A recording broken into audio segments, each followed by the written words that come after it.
Je n'arriverai jamais à séduire une très belle femme. Si c'est une phrase que vous êtes déjà dit, écoutez bien cet audio parce que ça va être le sujet du jour.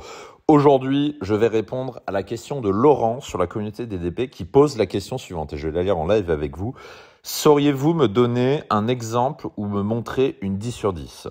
Donc ce qu'on appelle une 10 sur 10 dans le jargon drague, c'est en gros la femme parfaite.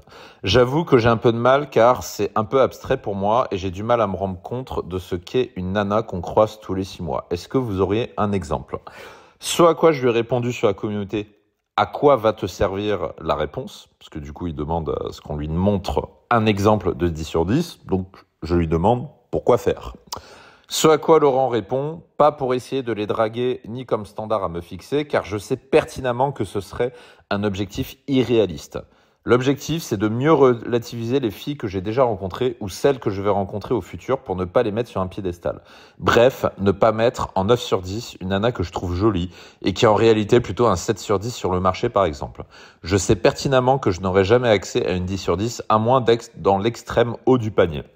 Être un grand chef d'entreprise, un youtubeur à 300K abonnés ou une personnalité très connue, chanteur, etc.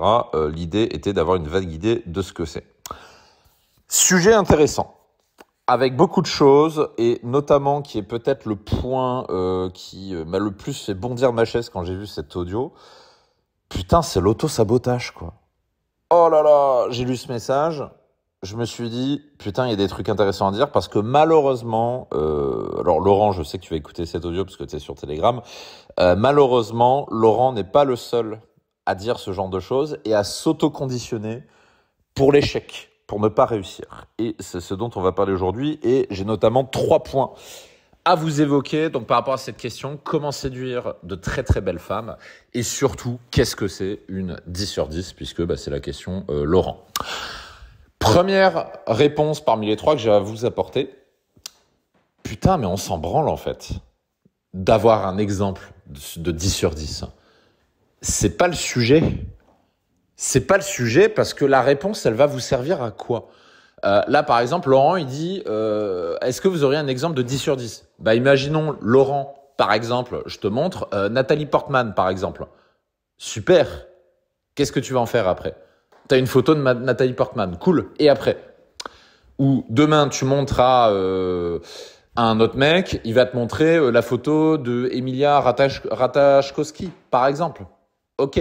Et après, à quoi ça va te servir ? Ça, je vais passer rapidement dessus, mais cette première réponse, pour moi, ça va être ma première réponse par rapport à ça. Focalisez-vous sur les bons sujets. Vous n'êtes pas là pour faire un concours comparatif de qu'est-ce que c'est une 10 sur 10 pour Cédric, pour Mike, pour Jordan, pour Mathieu, etc., etc. Parce que mes critères ne sont pas les vôtres, ne sont pas ceux de Laurent, ne sont pas ceux de Jordan, ne sont pas ceux de Matt, etc., etc. Donc, attention à ne pas surintellectualiser la drague, parce que plus vous intellectualisez la drague, et moins vous avancez. Donc là, Laurent, si tu écoutes cet audio, première réponse, arrête de te prendre la tête avec des sujets qui sont pas intéressants pour toi. Ils sont pas intéressants pour ta progression, dont la réponse ne te fera pas avancer. Pose-toi cette question tous les jours. D'ailleurs, c'est une discipline que je t'invite à avoir et c'est une discipline que j'ai à titre personnel et c'est grâce à ça que j'obtiens des résultats. Le fait d'obtenir des résultats n'est pas de la magie. Parce qu'à chaque fois, je vois des mecs qui sont là. Par exemple, quand on fait passer les appels sur DDP avec des personnes qui veulent intégrer le programme Abondance, une fois sur deux, la personne, on lui présente les résultats qu'ont obtenus les membres, voire même certains membres qui ont obtenu de très très gros résultats. Et à chaque fois, ces mecs-là, ils sont en mode « Ah, mais putain, mais comment c'est possible ? J'y crois pas, etc. » Et ça amènera au point suivant, justement, qui sera la deuxième partie de ma réponse, qui est que le fait de ne pas croire que c'est possible pour vous fait que vous n'y arriverez pas. Je vais en reparler juste après. Mais pour terminer sur mon premier point, la différence entre les mecs qui ont de gros résultats et les mecs qui n'en ont pas, c'est la discipline que vous avez au quotidien de vous focaliser sur les bonnes questions, sur les bons sujets. Savoir poser la bonne question conditionne énormément de choses que vous allez avoir derrière. Ça, c'est un truc que j'ai appris en ingénierie, par exemple. Quand vous faites face à un problème, 50% de la résolution d'un problème vient d'abord de la compréhension du problème. et la compréhension du problème vient par poser les bonnes questions. Et en l'occurrence, Laurent pose la question, qu'est-ce que c'est une 10 sur 10 pour vous? Est-ce que vous avez des exemples? Donc là, Laurent, je te repose une autre question. Et là, tu vas comprendre à quel point cette question ne te fait pas avancer. Laurent, je te demande, pourquoi tu veux des exemples de 10 sur 10? Pourquoi? Qu'est-ce qu'il y a derrière? À quoi ça va te servir? Je te montre une photo de Nathalie Portman et après, est-ce que ta vie va changer? Est-ce que quelque chose va changer dans ta vie? Non. Il n'y a rien qui va changer. Donc, pose-toi les bonnes questions et surtout, pose-toi des questions qui te font avancer. Ne te pose pas la question « Qu'est-ce que c'est une 10 sur 10 pour Mike ?» par exemple. Pose-toi plutôt la question « Comment je peux faire aujourd'hui? Quelle est l'action que je peux faire aujourd'hui pour me rapprocher de l'objectif qui est de rencontrer, par exemple, la femme de ma vie ?» Pourquoi pas? Parce que je sais qu'il y a une bonne partie des mecs chez DDP, enfin, je pense à 95% on est comme ça.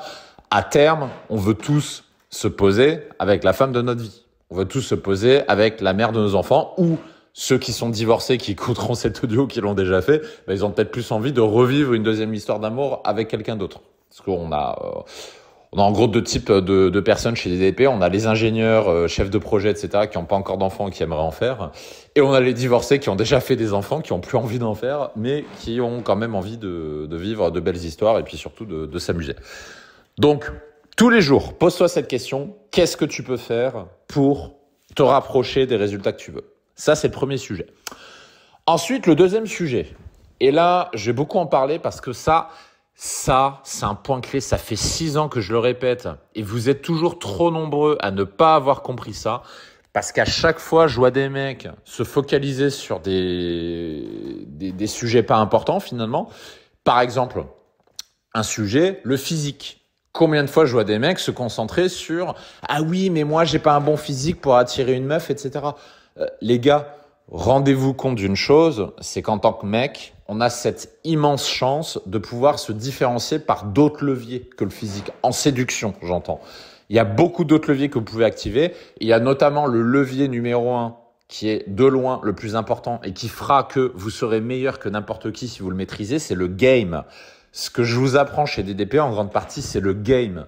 C'est à travailler votre game parce que c'est le game qui fait que vous aurez des résultats. C'est pas le fait de soulever 200 kilos développé couché. Je vous le dis, si vous pensez que faire 200 kilos développé couché, d'avoir des gros pecs fait que vous allez avoir des nanas qui vous tombent dessus, vous allez être déçus. Je vous le dis. C'est loin d'être suffisant. C'est intéressant sur la partie attraction. Encore que, il y a des femmes qui n'aiment pas les mecs musclés, et c'est vrai, et il y en a plus que vous ne le pensez. Donc, ça peut vous aider à attirer une femme, mais ça va jouer sur 1 ou 2% des leviers.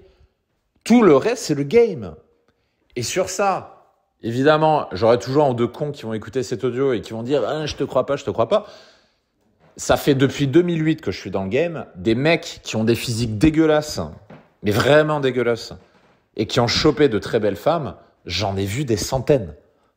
Et encore une fois, que vous y croyez ou pas, c'est votre problème. Je m'en branle quelque part. Et je le dis de manière un peu, franche. Parce que vraiment, je dis de manière un peu franche. Parce qu'il y a toujours des mecs qui restent bloqués sur la question du physique, etc. Ou pire encore, qui se disent, ouais, mais pour séduire, ce qu'il faut, c'est, par exemple, Laurent, c'est ce qu'il dit, je vais reprendre son message. Là, il dit, oui, pour être dans le haut du panier, il faut être un grand chef d'entreprise, il faut être un youtubeur à 300K abonnés, il faut être une personnalité très connue. Mais what? Mais d'où tu vas sortir ça, Laurent? Mais d'où faut être un grand chef d'entreprise pour avoir accès à 10 sur 10? Mais heureusement que non, putain. Heureusement que non. Et heureusement que non, faut pas être youtubeur à 300K abonnés. Mais d'où tu sors ces trucs? Même YouTube, ça fait 6-7 ans que ça existe. Ça fait pas si longtemps que ça. C'est encore quelque chose de récent. Et le fait d'avoir une chaîne YouTube ne te facilite pas plus que ça la séduction. C'est pas parce que t'es connu que les 10 sur 10 vont te tomber dans les bras. Ça, c'est complètement faux. C'est une énorme fausse croyance. Et encore une fois, là, tu vas me dire, ouais, mais je te crois pas. Il y a plein de mecs qui sont connus et qui ont des femmes, machin. Oui, ils arrivent à avoir des femmes comme ça. Je vais pas dire le contraire. oui, ils arrivent à choper des femmes. Mais ce que tu ne vois pas, Laurent, et ce que vous ne voyez pas, les autres personnes qui seront d'accord avec ça, c'est toutes ces personnes que j'ai rencontrées depuis 14 ans qui ne sont ni chefs d'entreprise, ni connus, ni beaux, attends, c'était quoi le dernier truc que tu m'as dit dans ton message, ni connus, voilà, personnalité connue, etc. Mais j'en ai vu des centaines. Il y a Dieu Alban, je vous en redonnais quelques-uns parce que j'en parle souvent. Il y a Dieu Alban, dont j'ai déjà parlé plusieurs fois. Je vais en reparler parce que c'est un cas d'école à lui tout seul. Dieu Alban, il est dégueu. Il a des dents de lapin. Il a une énorme calvitie. Il pue. Mais vraiment, les rares fois où il se parfume, c'est quand il s'est levé du pied gauche, quoi. Ça arrive qu'il se parfume, mais c'est vraiment rare. Et en général, c'est quand il fait un rencard avec une meuf qui sort un peu du lot. Là, ça y est, il sort un peu le grand jeu, il met la chemise et il met le parfum. Mais sinon, c'est un mec, il se promène avec des vêtements trop grands. Et putain, c'était quoi le truc que je voulais dire? Et puis surtout, Dieu Alban, c'est le mec le plus radin de la Terre. Vraiment. Et je dis pas ça pour clasher, c'est vrai, on le disait tous dans notre bande de potes. C'est pour vous donner quelques anecdotes. J'en parlais d'ailleurs avec mon pote, avec mon partenaire qui m'a accompagné à Helsinki. Je lui disais, parce qu'à un moment j'en parlais avec mon pote, il me disait, putain, vas-y, viens, la prochaine fois on fait venir Alban. Et à mon pote, je lui ai dit, non mais mec, si on fait venir Alban, tu vas devenir fou. Je te jure, tu vas devenir fou. Parce qu'une fois, on avait fait un voyage à Ibiza. Ibiza, je déconseille d'ailleurs, c'est vraiment de la grosse merde en termes de spot pour faire des rencontres. On était à Ibiza, on était 5. On était un groupe de 5 mecs. Et putain, c'était les 5 mecs du game, c'était drôle parce qu'on avait tous rien à voir les uns avec les autres. Donc il y avait moi, vous me connaissez, il y avait Dieu Alban, il y avait mon pote Seb, qui est un mec ultra caractériel, marseillais, machin, donc le mec un peu rentre dedans, affirmé et tout. Il y avait mon ancien coloc, bipolaire, alcoolique, etc. Et il y avait un 5e mec qui s'appelait Steve. Et Steve, lui, c'est drôle. Putain, Steve, je pourrais écrire un livre sur Steve. Steve, c'est un mec qui ne chope que des Asiates. Il ne chope que ça. Il se tapait 4-5 nanas par an en France. Et chaque année, il économisait pour passer 2 mois en Thaïlande. Et quand il allait en Thaïlande, il se tapait toutes les putes de la Terre en mode asiate. Et on le surnommait Asiat Lover parce que on l'a déjà vu ramener à des apéros, genre la nana qui fréquentait, qui est une Asiate ou quoi. Et putain, les Asiates, elles étaient dingues de lui, quoi. Et c'est un truc de ouf parce que Steve, c'était pareil. Steve, il tirait tout le temps la tronche, il souriait pas, il s'habillait mal, etc. Mais il arrivait à se choper beaucoup d'Asiates comme ça. Et donc, durant ces jours à Ibiza, il y avait Alban. Et Alban, radin comme pas possible. Tout est bon. Alban, c'est simple. Chaque euro compte. Donc, par exemple, pour faire les courses, le premier jour, on se dit, on va au supermarché, on va faire les courses. Le premier jour, Alban, qu'est-ce qu'il fait? Il fait chier pour qu'on achète des paquets de lentilles parce que les lentilles, c'est moins cher que les pâtes. Vous voyez le délire? Et c'était comme ça pour tout. On sortait en boîte, lui, il choisissait au prix. Donc, il allait à la boîte la moins chère. Pire que ça, il voulait qu'on aille dans les boîtes où il y avait des shots et des verres offerts pour boire gratuitement. Et puis comme ça, on pouvait changer si on voulait. Donc lui, sa stratégie, c'était pas par rapport au ratio homme-femme, c'était est-ce que l'entrée est gratuite? Et c'était comme ça pour tout. Quand il fallait bouger, il voulait faire du covoit. Hors de question de prendre le taxi ou n'importe quoi, c'est covoit ou bus, même si ça prend 3 heures pour aller d'un point à un point B.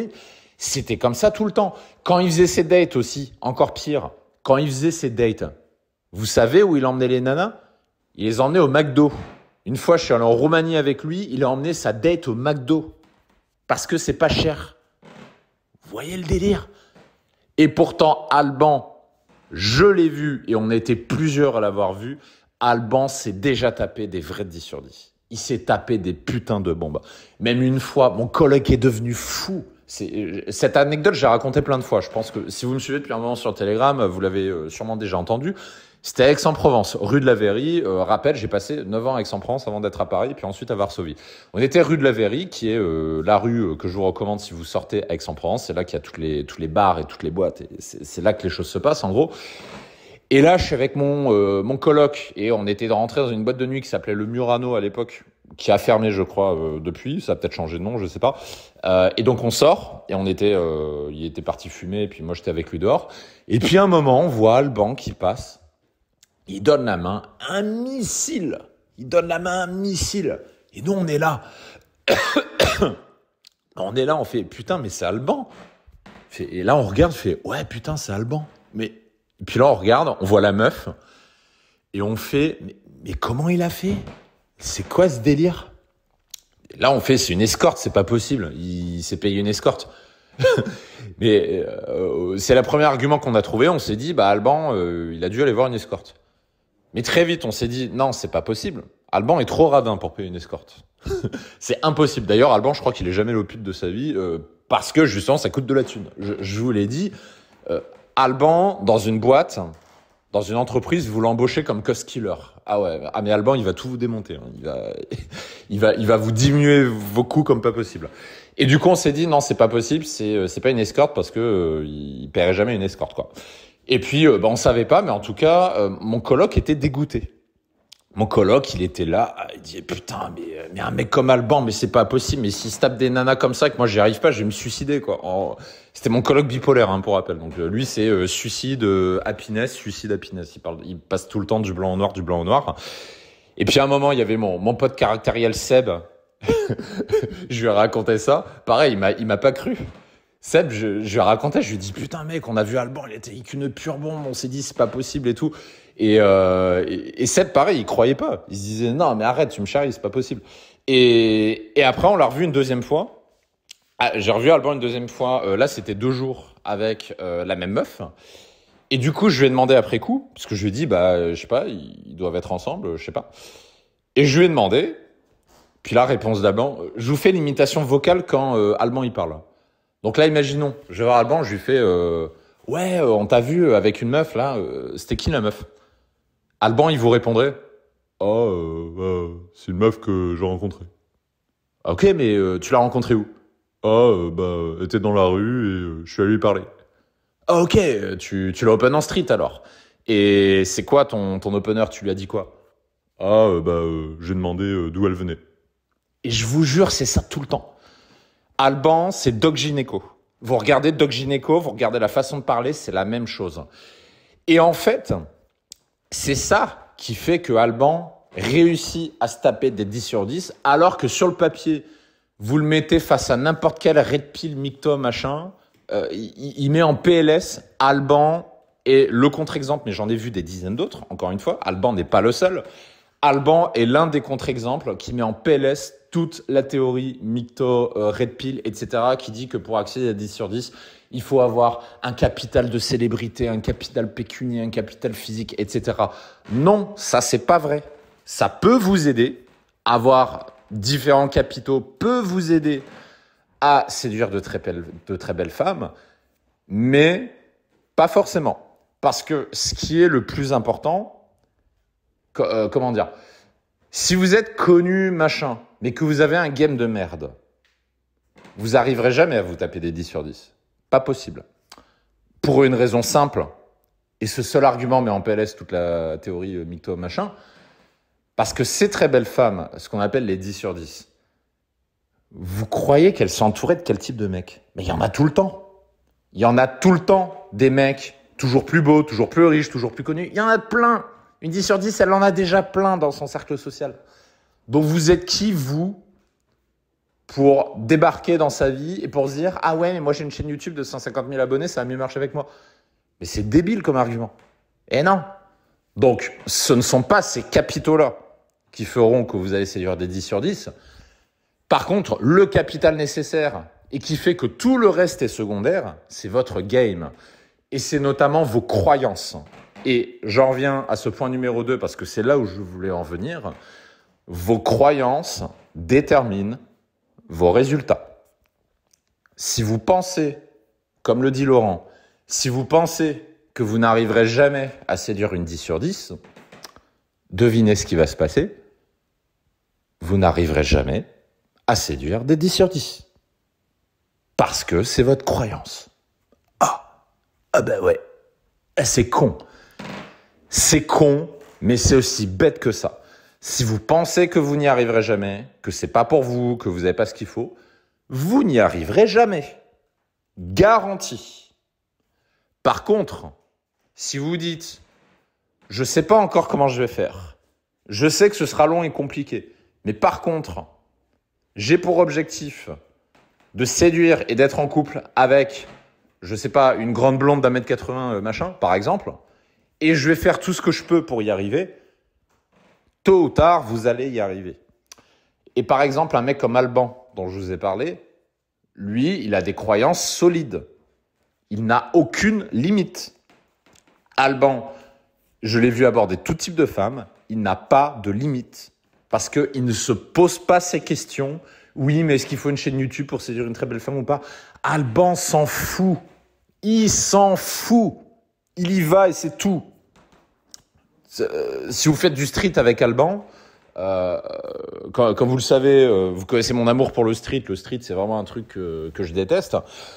Mais faire du street avec Alban, c'est hyper intéressant parce que Alban, en gros, vous vous promenez avec lui en ville, il voit une nana, il lui plaît, il la regarde 2 secondes et il y va tout de suite. Il se pose même pas la question. Et si ça marche pas, et alors, il s'en fout. Il en openera d'autres. Et si c'est pas elle, ce sera une autre. Et si c'est pas la deuxième, ce sera la troisième. Et il s'en fout parce qu'il y en a plein. Et parce que Alban, il vit dans un monde d'abondance. Parce qu'il a compris que, c'est pour ça que chez DDP, on a baptisé le nom du programme Abondance. Vivez dans un monde d'abondance et ayez des croyances d'abondance. C'est grâce à ça que vous aurez des résultats. Donc voilà, je me suis un peu attardé sur Alban, mais encore une fois, des contre-exemples comme ça, j'en ai des dizaines. Des dizaines et des dizaines et des dizaines. Et ça fait suffisamment longtemps que je fais du coaching chez DDP ou que je suis dans le game pour vous affirmer ceci. Et écoutez bien, c'est hyper important. Ce que je vais vous dire, j'ai vu suffisamment de fois de preuves pour savoir que c'est possible. N'importe qui peut avoir de gros résultats. La seule condition, c'est est-ce que vous y croyez? C'est la seule condition. Si vous y croyez, tôt ou tard, vous allez réussir. Et encore une fois, je ne dis pas que ce sera facile. Je ne dis pas que que ça vous tombe dessus en un mois. Je ne dis pas qu'il ne faudra pas bosser. Je ne vous dis pas que vous ne prendrez pas d'échecs. Vous prendrez des échecs. Vous prendrez des tartes dans la figure, vous prendrez des désillusions. Peut-être vous ferez insulter aussi, c'est possible. Vous prendrez des gifles dans la gueule. Mais si vous gardez cette croyance, je vais y arriver, et que vous continuez d'avancer, vous allez y arriver, quel que soit votre objectif. Tout part de la croyance. La croyance est la différence entre le mec qui réussit et le mec qui ne réussit pas. Le mec qui ne réussit pas se dit « ce n'est pas possible parce que X, Y, Z ». Le mec qui réussit, il se dit « je ne sais pas encore comment je vais faire, mais je sais que je vais réussir ». Ça, c'est une croyance qui m'a drivé depuis le début de mon arrivée dans le game en 2008. Quand je suis arrivé, je me rappellerai toute ma vie. Tenez, un exemple. 2008, je rejoins mon premier forum dans la séduction qui s'appelait à l'époque verseleju.com, qui était peut-être une des meilleures communautés de séduction que j'ai jamais vues de ma vie. C'était vraiment un niveau de qualité exceptionnel à l'époque. Je m'inscris, je prends un pseudo qui était Ouragan à l'époque, c'était mon pseudo de l'époque. Et je me promène dans le forum. Et à l'époque, parce qu'à l'époque, c'était pas Slack, WhatsApp, etc. C'était sur des forums Internet. Les boomers qui ont vécu cette ère de l'Internet me comprendront. Skyblog, Caramel, etc. C'est un peu la même époque. Et je me souviens très bien, à l'époque, je parcourais le forum et je voyais plein de field reports. Donc, ce qu'on appelle des FR dans le jargon des field reports, c'est en gros, c'est des récits de séduction des membres. C'est-à-dire des membres qui racontent leurs aventures de drague. Et je vois plein de récits de mecs, genre qui par exemple sortent tout seuls en night et puis ils ramènent une nana chez eux au bout d'1 heure. Et je vois plein de récits comme ça. Et au début, j'ai un peu peur. Au début, je me dis, putain, j'arriverai jamais à ce niveau. Au début, je me dis ça. Je me dis, mais ces mecs-là, c'est des demi-dieux de la séduction. Ils sont à un tel niveau que je me dis jamais j'y arriverai, c'est mort. Je dis, c'est ce que je me dis au début. Mais assez rapidement, je me rassasie et je continue de lire le forum. Et là, je prends une décision ce jour-là.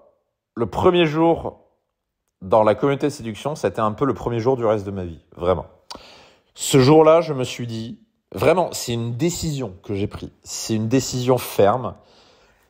J'ai pris la décision que je n'ai aucune idée de comment je vais faire. Je ne sais pas combien de temps ça prendra. Je ne sais pas du tout par quoi commencer. Je sais encore moins comment je vais y arriver. Mais je prends la décision d'arriver au niveau de ces mecs. C'est la décision que j'ai prise à l'époque. D'être au niveau, d'avoir la capacité de ne plus jamais passer une seule semaine sans femme dans ma vie. La décision d'avoir le choix. La décision d'être en capacité de sortir en night ou n'importe où et de pouvoir ramener une nana, peut-être pas à chaque fois, mais d'avoir cette capacité-là de le faire. La décision que j'ai prise, c'est d'avoir le même niveau que tous les mecs que j'ai vus sur le forum. Et j'y suis arrivé ça m'a pris combien de temps ? Alors j'ai eu 3 années de couple où j'ai arrêté entre les deux, parce que au début, quand je suis arrivé dans la communauté, ça a duré 1 an. Puis après, j'ai été en couple pendant un peu plus de 3 ans. Donc si on retire les années de couple, ça m'a pris 3 ans, grosso modo. 3 ans de boulot. Et encore une fois, au tout début, je n'avais aucune idée de combien de temps ça me prendrait. Mais j'ai pris la décision d'y arriver. Et comme j'ai pris la décision d'y arriver, j'avais la croyance qui va derrière. À l'époque, Laurent, si tu écoutes toujours cet audio, je ne me posais même pas ces questions de quoi ? Attends, je reprends ton message. De haut du panier, d'être chef d'entreprise, d'être un youtubeur à 300 000 abonnés, ou d'être une personnalité. Mais je suis rien de tout ça, je me suis même pas posé la question. Je me suis pas posé la question. La seule question que je me suis posée, c'est qu'est-ce que je peux faire aujourd'hui pour avoir des résultats ? C'est tout. C'est la seule question que je me suis posée. Et tous les mecs, parce que là tu vas me dire, oui mais Mac, mais toi t'es grand, toi tu fais 1m98, toi tu fais ci, toi tu fais ça. Ah mais Coco, quand j'ai commencé la séduction, j'étais anorexique au départ. Et je peux te dire, quand t'es anorexique, t'as des boutons partout, tu sais pas t'habiller, t'as une coupe de cheveux dégueulasse, machin, je peux te dire que c'est compliqué. Donc j'ai bossé sur ça aussi. J'ai bossé sur le physique. Je me suis amélioré. J'ai travaillé le dress code. J'ai commencé à faire du sport. Je suis allé voir un coiffeur barbier. J'ai commencé à prendre un peu plus soin de moi. J'ai changé mon alimentation pour manger mieux, parce qu'à l'époque, je mangeais, j'avais le corps qui correspondait à ce à quoi je mangeais, c'est-à-dire mes repas, c'était un kebab par jour, tu vois, quoi. Je mangeais que ça, je mangeais toujours la même chose, je mangeais des frites, des steaks hachés et tout. Et du coup, j'avais des boutons à cause de ça et j'étais dégueulasse, parce que je mangeais n'importe quoi. Et après, j'ai commencé à faire attention à ce à quoi je mange, et juste en faisant attention à ça, en fait, ton corps devient déjà plus beau, juste avec ça, tu vois. Donc, les solutions sont venues de là. À aucun moment, je me suis dit « Ah, mais j'ai pas le physique pour y arriver ». Je me suis même pas posé cette question. Je me suis dit « Qu'est-ce que je peux faire aujourd'hui pour me rapprocher de mon objectif ?» Ah ouais, mais mon physique, machin. Ok, qu'est-ce que je peux faire ? Ah, mais je suis trop maigre. Je commence à faire de la muscu.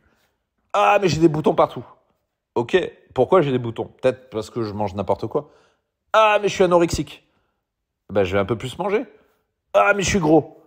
Fais un régime. Mange moins, mange mieux. Ah, mais j'ai une coupe de cheveux dégueulasse. Va au coiffeur barbier. Ah, j'ai des lunettes, c'est dégueulasse. Prends des lentilles. Ou change de paire de lunettes. Etc., etc. Et en fait, souvent, les excuses, les complexes qu'on se met, genre, j'ai pas le physique pour y arriver, je suis pas une superstar, je suis pas un chef d'entreprise, machin. En fait, c'est des blocages que tu te mets tout seul, et c'est là qui est important, ce sont des blocages qui sont la conséquence de tes croyances. Les blocages que tu trouves sont des conséquences de tes propres croyances. Si tu as la croyance que tu n'y arriveras pas, tu vas te débrouiller pour trouver des raisons pour le justifier. Tu vas dire, je suis trop gros, je suis trop maigre, je suis trop grand, je suis trop petit, je suis ceci, je suis cela. Tu vas trouver plein de trucs. Par contre, si tu changes ta croyance, que tu dis « je ne sais pas encore comment je vais y arriver, mais je prends la décision d'y arriver », là, ton discours va changer. Tu vas pas te dire « ouais, mais j'ai pas le physique pour y arriver ». Tu vas te dire « qu'est-ce que je peux changer aujourd'hui et à long terme dans mon physique pour que ce ne soit plus un problème ?» Hyper important. Chose que les mythos et les red pills ne font pas. C'est pour ça qu'ils n'ont pas de résultat d'ailleurs. C'est pour ça que je les appelle les puceaux de la drague. Pourquoi je les appelle les puceaux de la drague? Parce qu'ils n'ont pas de résultat. Et n'ont pas de résultat, pas pour des questions de physique ou de capitaux comme ils peuvent le penser. Ils n'ont pas de résultat parce qu'ils ont des croyances de merde, tout simplement.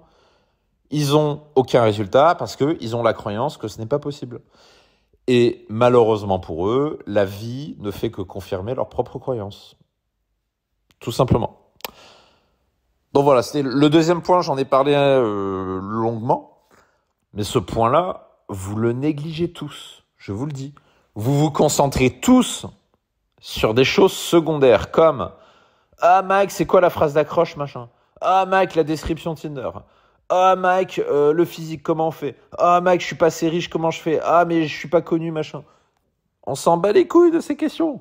Recentrez-vous d'abord sur vos croyances et ensuite vous trouverez des solutions. Et tous les mecs que j'ai rencontrés dans ma vie qui avaient de gros résultats dans la séduction, ils ont tous le même chemin de pensée.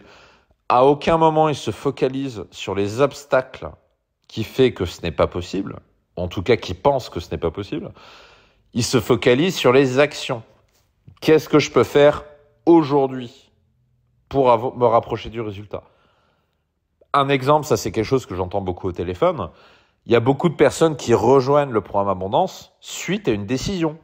Souvent d'ailleurs, ce qui arrive, ça arrive souvent que des mecs rejoignent le programme Abondance parce qu'ils se sont pris une grosse tarte dans la figure avec une fille qu'ils convoitaient et ça n'a pas marché pour diverses raisons. Ils se sont fait friendzoner, elle a ghosté ou peu importe. Il se passe plein de choses. Et ces mecs-là se disent ensuite, plus jamais ça. Et du coup, ils prennent une décision. La décision qu'ils prennent, c'est plus jamais ça. Et ce qui vient matérialiser cette prise de décision, c'est le fait de rejoindre le programme Abondance. Et c'est ce que me disent souvent les hommes au téléphone. Dès les 5 premières minutes, je leur demande comment t'as découvert DDP, comment t'es arrivé jusqu'ici et tout. En fait, les mecs, très très vite, ils en viennent au fond du sujet. Ils disent, écoute, ça fait 2 ans que je te suis. Ça fait 2 ans, j'ai regardé Hack Tinder, j'écoute tes podcasts, tes chaînes YouTube, etc. Pendant 2 ans, j'ai essayé de me débrouiller. Ça n'a pas marché. Et semaine dernière, je me suis fait ghoster par une fille dont je suis tombé amoureux.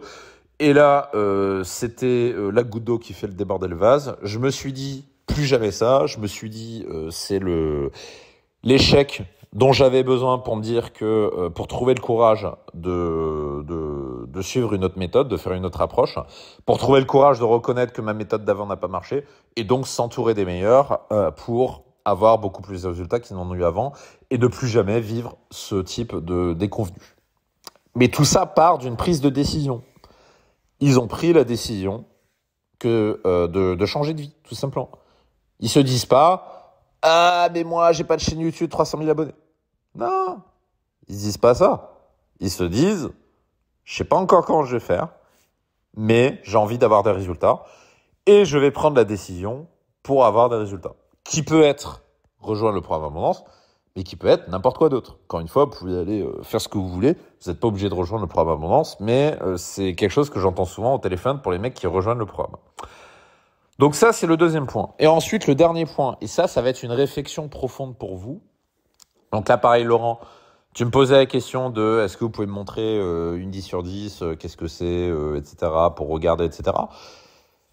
C'est... quelque part, Laurent, j'ai envie de te poser la question. Est-ce que tu t'intéresses à la séduction pour te comparer, pour impressionner tes potes, ou pour toi ? Très important comme question.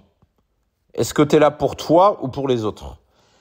Parce que en général, je ne dis pas que c'est ton cas, Laurent. Peut-être que ce n'est pas le cas. Peut-être que c'est pas ce qui est derrière ta question. Mais généralement, quand on pose la question de est-ce que par exemple les mecs qui veulent regarder les targets des autres, ou les mecs qui demandent une 10 sur 10 machin, ou les mecs qui rentrent dans le débat de qu'est-ce que c'est une 10 sur 10, parce que ça c'est un débat récurrent dans les communautés de séduction. En général, les mecs qui vont sur ce terrain-là, c'est des mecs qui séduisent non pas pour eux, mais pour avoir la reconnaissance des autres. Reconnaissance de leurs potes, de leurs parents, de n'importe qui d'autre, mais qui ne le font pas vraiment pour eux. C'est la raison pour laquelle ils se comparent, justement.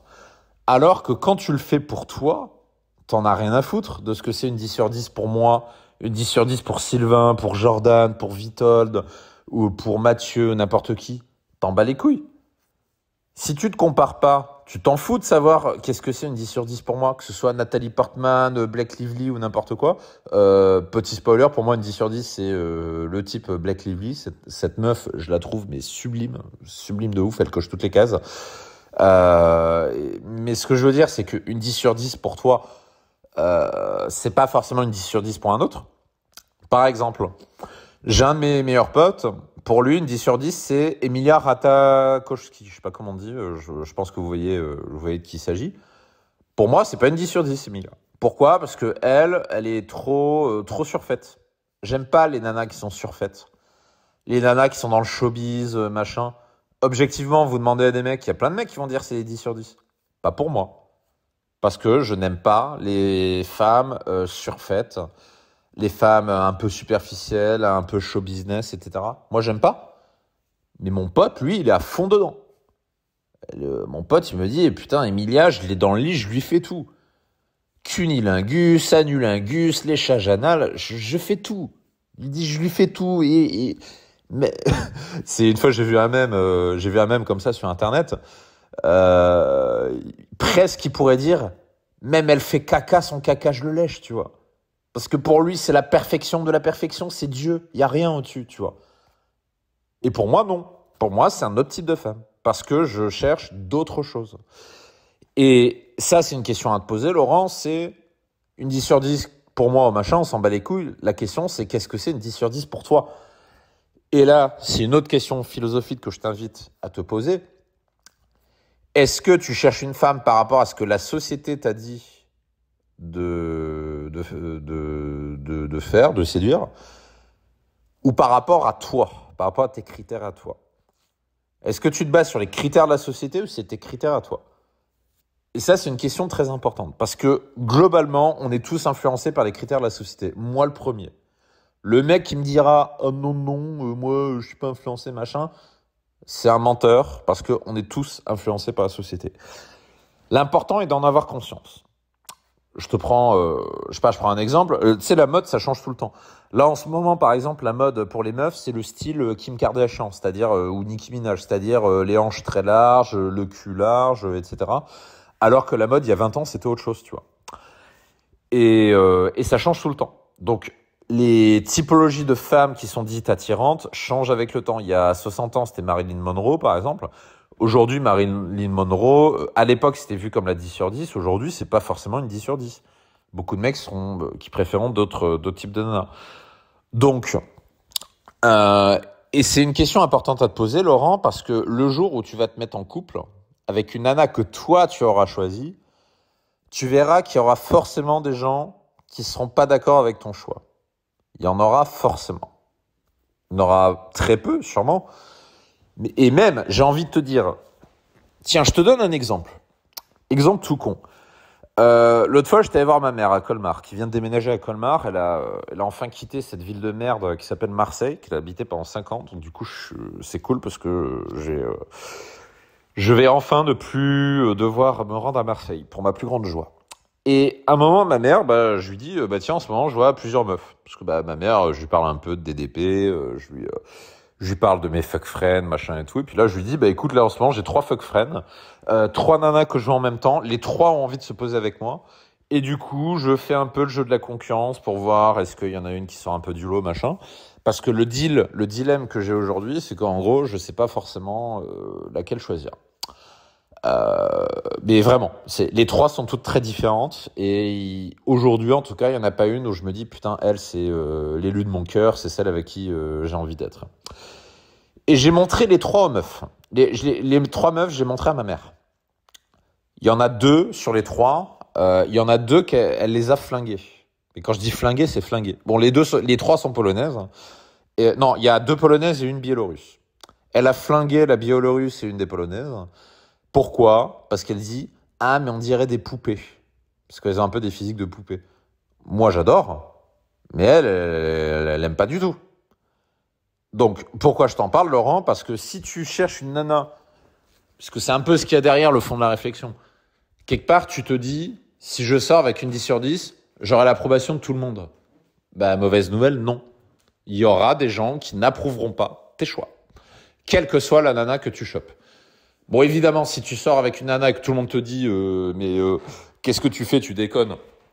Bon, là, c'est peut-être que tu es en train de déconner. Par contre, si tu veux un apéro qui a 10 personnes et qu'il y en a 2 qui n'aiment pas ta copine, je vais dire c'est normal. La dernière fois que j'étais en couple, ça va durer un peu plus de 3 ans. Ma nana de l'époque, et vraiment, je te le dis, pour moi, c'était quasiment une 10 sur 10. Pourquoi? Parce que elle représentait tout ce que je recherchais dans une relation de couple. Tout ce que je voulais, à la fois physiquement et spirituellement, parce qu'il n'y a pas que le physique en termes de relation, le spirituel est plus important. Parce que si la nana, elle te plaît physiquement, mais que niveau mentalement, ça passe pas, bah, aucune relation de couple ne marchera. Hein. Donc, il y a aussi ces critères-là qui sont importants. Pourquoi je t'en parle, Laurent? Parce que là, tu me parles de 10 sur 10. Tu parles sûrement de critères physiques. Mais j'ai envie de te dire, il n'y a pas que le physique chez une femme. Il y a d'autres choses importantes. Il y a aussi la façon dont fait l'amour une femme. Et là, Laurent, je vais te décevoir. Une 10 sur 10, enfin une 10 sur 10 physique, sur le plan physique, on va dire, tel que tu le vois sûrement dans les magazines ou quoi. J'ai déjà couché avec des vrais... genre tu la vois, tu dis, ouais, putain, elle, trop bien. Genre par exemple, il y a une dont je parle souvent, c'est une Russe, ancienne mannequin russe, gros sein, cul, 1m80, blonde, machin. Quand on marchait dans la rue, on est sortis pendant 2 mois ensemble. Quand on marchait dans la rue, il y a une personne sur 2 qui se retournait, je te jure. C'était vraiment 2 gens qui marchent. Et puis en plus, elle avait les talons. Elle avait une démarche très féminine, machin. Enfin, vraiment, tout le monde se retournait.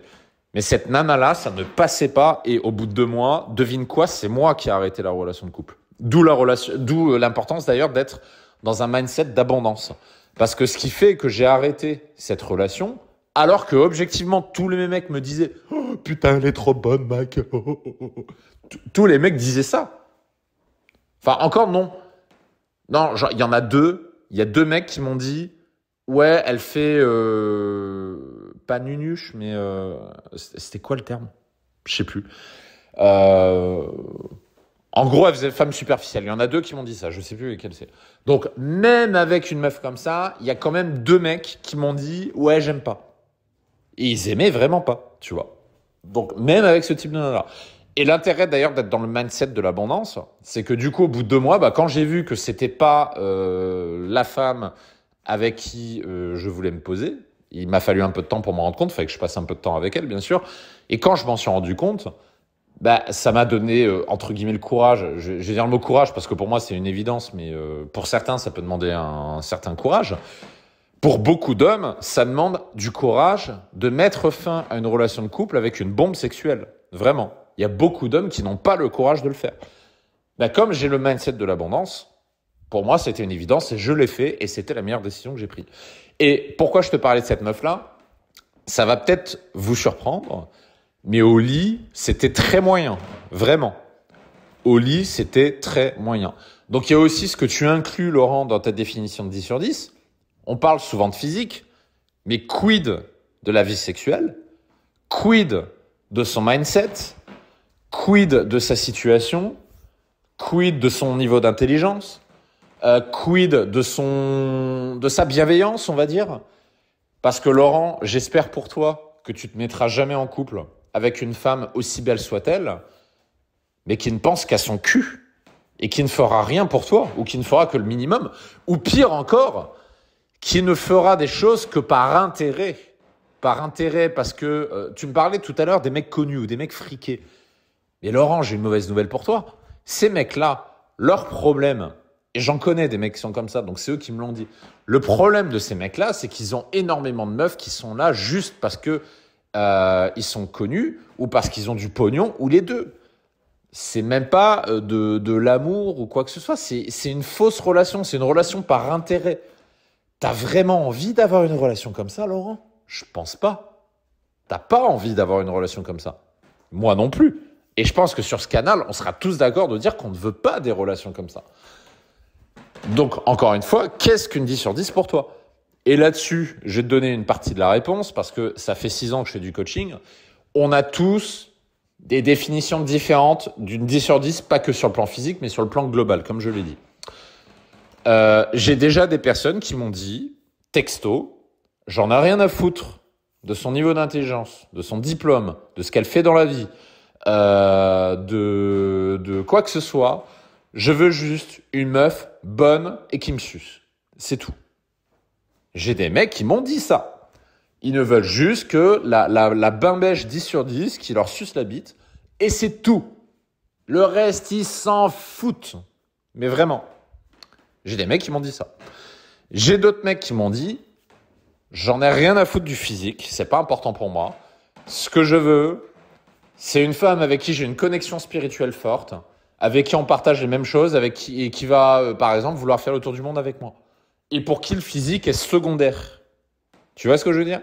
Ces mecs et ces mecs-là, cette catégorie de mecs-là, par exemple, préfèrent faire une concession sur le physique pour avoir une meilleure connexion spirituelle, émotionnelle et mentale que l'inverse. Il y a des mecs qui cherchent un peu l'entre-deux aussi. Il y a aussi des mecs qui m'ont dit que ce soit mon coup ou pas, je m'en fous. Moi, je veux une nana. Ça, c'est un entrepreneur, une fois qu'il m'a dit ça. Un entrepreneur m'a dit que sa priorité numéro 1, c'est le physique de la meuf. Et que comment ça se passe au lit avec elle, il s'en fout. Pourquoi? Parce que sa priorité à lui, et il l'assume. Et moi, je respecte les mecs qui assument. Il n'y a pas de problème là-dessus. Il assume de chercher une meuf qui va le mettre en valeur. Le mettre en valeur quand il va se promener avec elle dans la rue, quand il va aller dans des séminaires à droite à gauche. Ce qu'il veut, c'est une meuf qui fasse monter sa valeur perçue. Ce qu'il veut, c'est une bombe qui lui donne la main devant tout le monde et qui fait monter sa valeur perçue. Et encore une fois, on peut dire c'est bien ou mal, c'est pas le sujet. C'est ses critères à lui et il l'assume. Et il y en a d'autres, c'est autre chose. Donc, on en revient par rapport à ça, Laurent. Focalise-toi sur toi, ce qui est important pour toi. Qu'est-ce qui est important pour toi? Est-ce que c'est le physique qui est absolument important? Est-ce que c'est la connexion mentale? Est-ce que c'est le cul? Est-ce que c'est autre chose? Réfléchis à ce qui est important pour toi et fais tes choix par rapport à ça. C'est pour ça que, et je terminerai cet audio là-dessus, c'est pour ça que je te disais en début d'audio que c'est inutile de demander aux autres mecs est-ce que c'est une 10 sur 10 parce que déjà, tu n'auras pas les mêmes réponses entre les mecs, déjà. Parce qu'une 10 sur 10, ça n'inclut pas que la notion de physique, contrairement à ce qu'on pense beaucoup. Et puis aussi parce que finalement, le fond du sujet, c'est pas ce que les autres veulent, c'est ce que toi tu veux. Et ce que toi tu veux, tu dois le définir par rapport à toi et non pas par rapport à ce que la société t'a dit de faire. Parce que si tu te bases sur ce que la société t'a dit de faire, t'es à peu près sûr de faire, de faire les mauvais choix. Et encore une fois, le jour où tu seras en couple, et c'est ce que je te souhaite d'avoir ce mindset d'abondance qui va justement pouvoir te permettre de choisir ta relation de couple et ensuite d'être avec une femme dont tu seras fier, qui correspondra avec tes critères et où quand tu vas rencontrer, parce que ça arrivera forcément, peu importe le niveau de la nana, tu rencontreras forcément quand tu présenteras ta nana à tes potes ou quoi, il y aura forcément un ou deux mecs ou nana, ou les deux, qui vont dire ouais machin, qui vont dire ouais je suis pas trop d'accord, ouais elle est pas ouf, ouais machin. Il y en aura forcément. Tiens par exemple une fois ma dernière nana, une fois il y avait un de mes potes qui l'a vue, puis lui il m'a fait qu'est-ce qu'il m'a dit? Il m'a dit ouais moi je la trouve trop maquillée, tu vois il me sort des trucs comme ça. Ouais elle est trop maquillée, ouais elle est trop introvertie parce qu'elle était un peu introvertie, ouais elle est trop ceci, ouais elle est trop cela. Mais en fait c'est pas le sujet. On s'en fout. Parce que ces critères à lui ne sont pas les tiens, tu vois. Il y a des mecs qui kiffent les meufs introverties, c'est mon cas. Moi, il y a des mecs qui vont voir l'introversion comme un défaut chez une femme. Moi, ça me rend fou amoureux. Une meuf introvertie, ça me rend fou amoureux. Je kiffe ça. Je trouve ça magnifique. J'adore les meufs introverties. Ce que je déteste, c'est les meufs extraverties. J'aime pas. me demande pas pourquoi, encore une fois. Ça, c'est quelque chose que j'ai vu à l'usage. Je me sens beaucoup mieux avec les nanas introverties que extraverties. C'est ce que l'expérience m'a montré. C'est grâce au mindset d'abondance, justement, que j'ai pu vivre des expériences qui m'ont permis d'affiner mes goûts, qui m'ont permis de savoir quel est le type de nana avec qui je me sens le mieux. Et dans mon cas, c'est les meufs introverties. Mais il y a des mecs qui vont dire « Ouais, elle est timide ». Et qui vont le voir comme un défaut, tu vois, parce qu'ils vont pas aimer. Et comme ça, pour plein d'autres choses. Donc, conclusion de cet audio. Allez voir des femmes qui vous... Enfin, je vais faire un récapitulatif des 3 points de cet audio. On va les faire dans l'ordre. Premier point, le sujet, c'est pas... Premier point, concentrez-vous, non pas sur des débats qui ne vous apporteront rien, mais sur des actions qui vont vous faire avancer, première chose. Deuxième point, vos croyances conditionnent vos résultats. Si vous pensez que vous n'aurez jamais de 10 sur 10, mauvaise nouvelle, vous n'en aurez jamais. Par contre, si vous pensez que c'est possible, là, il peut se passer des choses intéressantes. Et troisième point, est-ce que vous voulez une 10 sur 10 pour impressionner vos potes, pour impressionner vos parents, pour impressionner votre ex, ou pour vous? C'est une vraie question. Mettez votre ego de côté et réfléchissez sérieusement à cette question. Venez pas me dire « Oh non, moi je fais pas pour les autres ». C'est pas vrai, on est très nombreux à faire par rapport aux autres. Et dernier point, le fait qu'une nana soit 10 sur 10, ce n'est pas qu'une question de physique, ça englobe d'autres choses. Ce qui amène la question, qu'est-ce qui est important pour vous? Qu'est-ce qui est le plus important? Est-ce que c'est le physique? Est-ce que c'est le cul? Est-ce que c'est la connexion mentale? Est-ce que c'est autre chose? Réfléchissez, parce que c'est ça qui définira vos critères, et c'est grâce à ça que vous pourrez identifier quel est votre type de femme.